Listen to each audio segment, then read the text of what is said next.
علماء کرام نے اس کے بہت دنیاوی طور پر بہت زیادہ فوائد لکھے ہیں کہ اگر بندہ مطالعہ کرتا ہے، کتابوں کو پڑھتا ہے، اس کے دنیاوی طور پر بندے کو کتنے فوائد حاصل ہوتے ہیں۔ اب سنیے گا، یہ کئی ان سائنسدانوں کی ہی جو ہے وہ تحقیقات اور ریسرچ کو جو ہے وہ علماء کرام نے بیان کیا ہے، جن کے پیچھے چلنے کی، مغرب کے پیچھے چلنے کی کوشش کرتے ہیں نا لوگ، انہی کی ریسرچ ہے۔ وہ کہتے ہیں کہ جب بندہ کتابوں کا مطالعہ کرتا ہے، ان کو پڑھتا ہے، تو اس کی وجہ سے ذہنی دباؤ اور پریشانی میں کمی آتی ہے، اور کئی طرح کے ذہنی امراض، دماغی امراض یہ کتابوں کا مطالعہ کرنے کی وجہ سے بندے کے دور ہو جاتے ہیں۔ یہ تو دنیاوی فوائد ہیں، اور دینی لحاظ سے اگر مطالعہ کریں گے تو دینی معلومات بڑھیں گی، عمل کرنے کا جذبہ بڑھے گا۔ اگر اپنے بزرگوں کی سیرت پڑھیں گے، نبی کریم علیہ السلام کی سیرت پڑھیں گے، تو عمل کرنے کا جذبہ جو ہے بندے کا اور بڑھے گا۔ اسی طرح فرمایا اگر بندہ سوتے وقت کسی اچھی کتاب کا مطالعہ کرے، اب ہمارے یہاں ہوتا کیا ہے، یا تو مطالعہ کرنا نہیں ہے، کتابیں پڑھنی نہیں ہے، یا تو پڑھنی ہے تو فضول قسم کے ناول اور ڈائجسٹ ہم نے پڑھنے شروع کر دینے ہیں، نہ ان کا دنیاوی طور پر کوئی فائدہ ہے، نہ دینی طور پر کوئی فائدہ ہے۔ بعض اوقات ان میں ایسی ایسی باتیں لکھی ہوتی ہیں کہ پڑھنے کی وجہ سے بندہ دائرہ اسلام سے خارج ہو جاتا ہے، لیکن پتہ ہی نہیں چلتا ہمیں، کیونکہ دینی معلومات ہی نہیں ہے نا ہمارے پاس۔ تو ہم کیا کرتے ہیں کہ یا تو کتابوں کے قریب ہی نہیں آنا، اگر پڑھنا بھی ہے تو وہ ناول پڑھیں گے، ڈائجسٹ پڑھیں گے، کہانیاں پڑھیں گے، فضول قسم کی چیزیں پڑھیں گے، نہ دین کا کوئی فائدہ نہ دنیا کا کوئی فائدہ۔ تو اگر سوتے وقت، یہ ریسرچ بیان کر رہا ہوں، اگر سوتے وقت بندہ کسی اچھی کتاب کا مطالعہ کر کے سوئے تو فرمایا کہ اس کی نیند کے بھی کئی امراض دور ہو جاتے ہیں، وہ بندہ سکون کی نیند سوتا ہے۔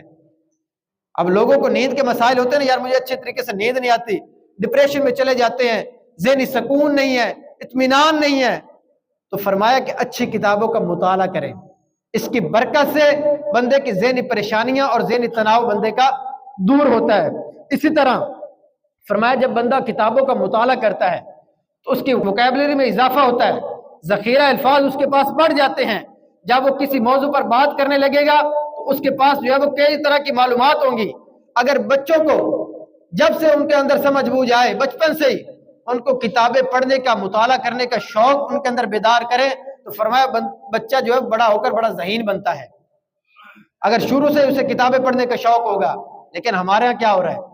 ہم بچہ تھوڑا سا ہوش سنبھالتا ہے تو ہم اس کے ہاتھ میں موبائل دے دیتے ہیں۔ اب موبائل پر کیا دیکھ رہا ہے یہ ہمیں کچھ پتہ نہیں ہے، وہ کارٹون دیکھ رہا ہے، وہ کس کی ویڈیو سن رہا ہے، وہ کس کا بیان سن رہا ہے، ہمیں کچھ پتہ نہیں ہے۔ پھر کیا ہوتا ہے کہ بچہ ظاہری طور پر ہمارے سامنے موجود ہوتا ہے،